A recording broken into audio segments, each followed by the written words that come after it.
Olá pessoal, tudo bem com vocês? Como é que vocês estão? Sejam todos muito bem-vindos a mais um vídeo do canal Transpire e Transforme. Meu nome é Fábio Cardoso de Carvalho, eu sou cardiologista, clínico e intervencionista há mais de 20 anos.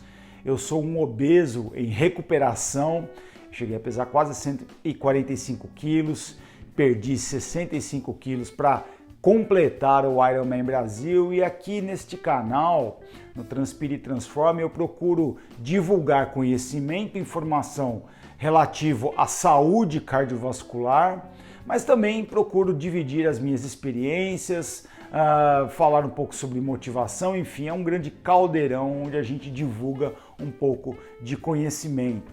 Nesse vídeo de hoje nós vamos falar especificamente sobre sono e saúde cardiovascular, ou como a falta de sono pode levar a vários problemas de saúde, especialmente problemas cardiovasculares. Se você acredita que esse conteúdo é relevante para você, para algum amigo, alguém da sua família, eu peço gentilmente que você o compartilhe, se inscreva no canal, ative as notificações, deixa para mim nos comentários se você ficou com alguma dúvida pertinente ao tema, para que a gente possa criar um ambiente bacana de troca de informações e todo mundo possa aprender um pouquinho, tá bom? Muito bem, então nós vamos falar um pouquinho sobre o sono e a saúde cardiovascular, começando com um problema que é muito sério e que muitas vezes nós não nos damos conta, que é a chamada romantização da falta de sono. Nós vivemos num mundo que ele é medido, ele é mensurado pela capacidade de produzir cada vez mais.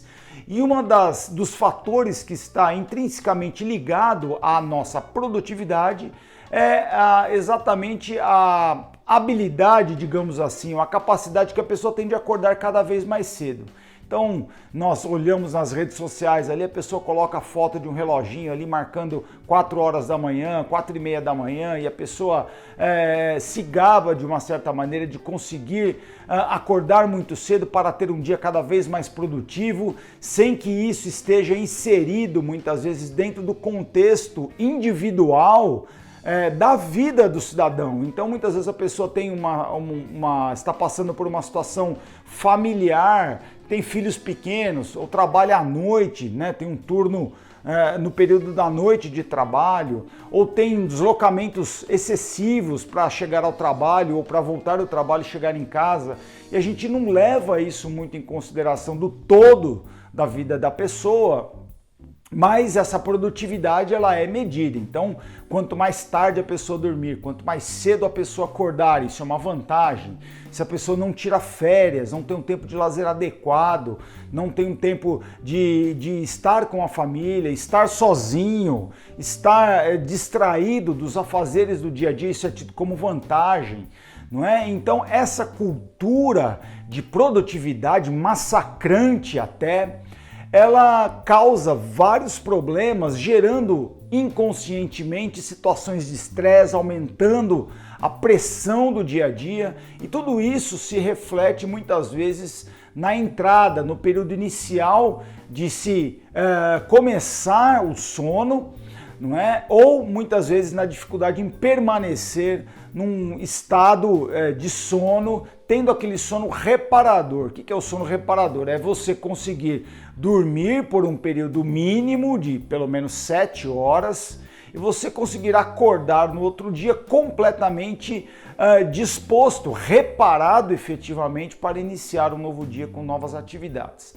Então, o problema é quando nós normalizamos ou romantizamos ou até contamos como vantagem a falta de sono, utilizando isso como uma medida de produtividade nesse mundo que é tão meritocrático, e nós temos que produzir cada vez mais, não importa como, não importa sobre quais situações, não importa o ambiente onde vivemos, eu tenho que produzir mais do que o meu colega de trabalho, eu tenho que produzir mais do que o meu vizinho, eu tenho que fazer coisas diferentes ou mais coisas, a gente não sabe dizer não e vai agregando cada vez mais tarefas, sempre produzindo mais e deixando de lado e negligenciando a importância de um sono de qualidade. A Fundação Nacional do Sono nos Estados Unidos emitiu um relatório recentemente dizendo que o período ideal de sono está entre 7 e 9 horas por noite. Entretanto, cerca de 35% da população dorme menos de 6 horas por noite e outros 30% dormem menos de 7 horas por noite. Então, o chamado sono insuficiente de menos de 7 horas por noite, ele acomete cerca de 65% da população. Isso é um dado extremamente elevado e também alarmante, porque nós sabemos que a falta de sono ela está ligada a uma maior mortalidade. Isso foi comprovado através de um grande estudo envolvendo mais de 150 relatórios e estudos científicos anteriores. Foi feito um pool, uma análise completa desses 153 estudos envolvendo mais de 5 milhões de pessoas, onde o sono insuficiente foi relacionado a uma mortalidade 15% maior, no grupo que dormia menos em relação ao grupo que tinha um sono num período normal. E o sono insuficiente, além de maior mortalidade, ele também estava relacionado a maior morbidade, com o maior número de doenças como diabetes do tipo 2, obesidade, síndrome metabólica e dislipidemia. Então, a morbidade e a mortalidade são maiores no grupo de pessoas que têm um sono insuficiente. Esse é um dado extremamente importante. Então, quais são os mecanismos pelos quais o sono insuficiente prejudicam tanto a nossa saúde no geral e também a saúde cardiovascular? Bom, o sono insuficiente ele leva a um desequilíbrio do sistema nervoso autônomo. O sistema nervoso autônomo é uma parte meio difícil de explicar conceitualmente, mas digamos que ele está relacionado ao controle da variação da frequência cardíaca e da pressão arterial nas diferentes situações do nosso corpo. Então, por exemplo, se você vai fazer um exercício físico, você tem um aumento da frequência cardíaca e um aumento da pressão arterial para atender à necessidade metabólica dos músculos do corpo, e tudo isso é controlado pelo sistema nervoso autônomo. Por outro lado, se você vai dormir, a tendência é que você diminua a frequência cardíaca, tenha um relaxamento dos vasos, a pressão arterial tende a diminuir um pouco em relação ao dia, e isso também é regulado pelo sistema nervoso autônomo. Então, é uma importante parte do nosso sistema nervoso que controla vários órgãos e tecidos e os vasos sanguíneos também. Então, uma pessoa que tem um sono insuficiente, ela tem um desequilíbrio, uma desregulação desse sistema nervoso autônomo, com um aumento da variabilidade da frequência cardíaca durante o dia, principalmente. A pessoa tende a ter mais taquicardia e também tende a ter períodos de hipertensão durante o dia. Ela não consegue ter a regulação de ter o período de descanso e o período de atividade. Isso entra numa espécie de espiral de desregulação, então isso afeta a variabilidade da frequência cardíaca e a variabilidade da pressão arterial. O sistema nervoso autônomo ele também regula o tônus vascular, que é a capacidade que os vasos sanguíneos têm de se contrair e de dilatar. Então diminuem a reatividade vascular e podem levar a uma menor vasodilatação e a maior vasoconstricção. Por quê? Ela também aumenta a produção das chamadas citocinas inflamatórias, de substâncias que vão aumentar o estado inflamatório do corpo, então diminuem a vasodilatação pelo aumento de uma determinada substância que é a interleucina 6 e diminuem a vasodilatação e aumentam a vasoconstricção por também aumentarem a produção de outras substâncias como endotelinas e prostaciclinas. Então são mecanismos que estão relacionados. A desregulação do sistema nervoso autônomo, aumento do estado inflamatório, diminuição do tônus vascular. Outra questão seria o aumento do chamado estresse oxidativo.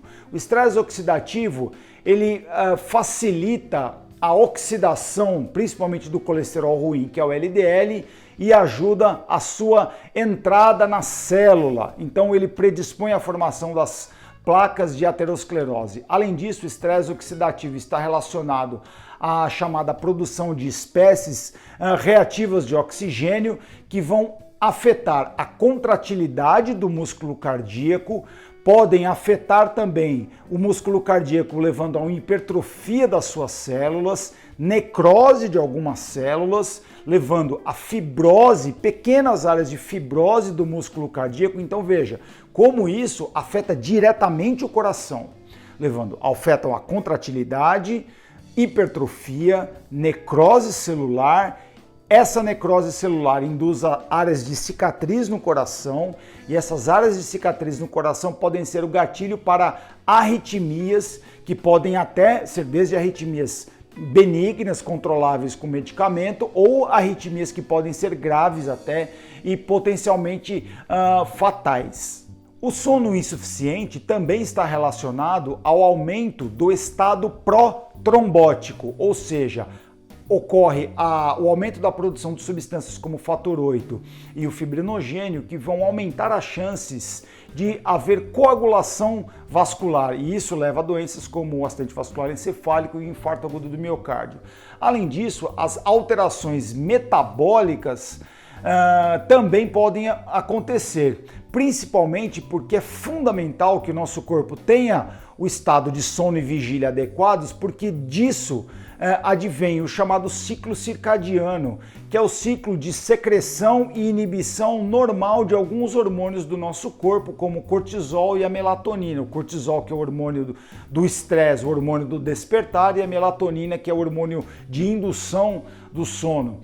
Então, quando há desregulação desse eixo do ciclo circadiano, nós temos um aumento da resistência à insulina, uma diminuição da tolerabilidade à glicose, e isso vai levar a condições de hipercolesterolemia, alterações do colesterol, obesidade, leva a diabetes do tipo 2 e a chamada síndrome metabólica. Além disso, o sono insuficiente também desregula os centros de fome e saciedade do nosso cérebro. Então eles aumentam a produção de grelina, que tem a ver com fome, e diminuem a produção de leptina, que tem a ver com a saciedade. Tudo isso, junto com aqueles outros fatores, também aumentam a incidência de obesidade. Então vocês conseguem perceber como está tudo relacionado, né? As alterações metabólicas com o sistema nervoso autônomo, estado inflamatório, estado protrombótico, o estresse oxidativo, disfunção endotelial, todos esses mecanismos dentro do nosso corpo, eles trabalham absolutamente interligados. Não é? Nosso corpo é um grande laboratório. Então todos esses mecanismos iniciados e perpetuados pelo sono insuficiente podem levar a várias doenças através desses vários mecanismos interligados e complexos. Bom, e como nós podemos solucionar o problema do sono? Esse é um problema extremamente complexo, a solução não é simples, mas de maneira geral nós podemos tentar solucionar o problema identificando as causas. Então nós devemos identificar se é um problema primário, um distúrbio primário do sono, como a insônia, que pode estar relacionado a todos aqueles problemas que eu falei no começo, a romantização da falta de sono e tudo mais. Pode ser algum problema orgânico que tem a ver com um sono de qualidade ruim, como a apneia obstrutiva do sono, que pode afetar até 15% dos homens e 10% das mulheres. A prevalência da apneia obstrutiva do sono não é pequena, ainda mais uma população que está cada vez mais obesa com distúrbios metabólicos. Então isso também deve ser diagnosticado e tratado adequadamente. Mas a maioria dos problemas de falta de sono, eles vêm de uma higiene inadequada do sono. Então pessoas que têm uma refeição muito volumosa, comem muito no período da noite, pessoas que tomam muito álcool ou ingerem muito líquido, inatividade física, tudo isso prejudica, atrapalha muito o sono. Pessoas que ficam com celular ou com computador ou com tablet trabalhando até tarde, aquela luminosidade estimula o cérebro e não faz com que a pessoa tenha aquela desaceleração necessária para facilitar a entrada no sono. Então, são vários fatores que devem ser identificados e corrigidos adequadamente. Existe uma regra muito simples que pode ajudar um pouquinho com relação à questão da higiene do sono, que é chamada regra do 3-2-1. É tentar fazer a última refeição até 3 horas antes de dormir, tendo atenção principalmente com a ingesta de muito alimento, principalmente muito carboidrato, deixar para comer menos carboidrato à noite, fazer uma refeição mais leve, sem tomar álcool e ingerindo muito pouco líquido, 2 horas antes de dormir. Interromper a ingestão de líquido para não ter que ficar acordando à noite, principalmente. E 1 hora antes, desligar as fontes de luz, principalmente os aparelhos eletrônicos, para que isso também não atrapalhe. Importante, se você puder um pouquinho antes de dormir, dar aquela desacelerada, às vezes pegar um livro, ouvir uma música mais calma e diminuindo a intensidade, fazendo com que o seu cérebro possa compreender, até engraçado essa expressão, mas fazendo com que o seu cérebro, o seu corpo entendam que você está se preparando para entrar no período de descanso. Tá bom? Então esse era o conteúdo que eu tinha para dividir com vocês hoje. Esse é um assunto muito importante. As pessoas que têm distúrbios de sono, não conseguem dormir, são refratários às medidas mais simples, principalmente de correção da higiene do sono, devem procurar uma ajuda médica, um neurologista, ajuda muito. Existem neurologistas especialistas em distúrbios do sono, e pessoas que têm doenças relacionadas também podem ajudar, como os endocrinologistas, nos casos das pessoas muito obesas.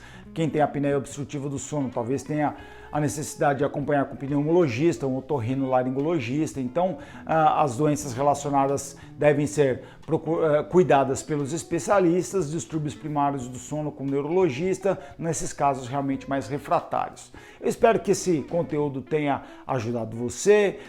Siga-nos também nas nossas redes sociais, no perfil Transpire e Transforme no Instagram, curtam a nossa página no Facebook, divulgue o nosso conteúdo para outras pessoas e nós nos vemos nos próximos vídeos na semana que vem. Valeu!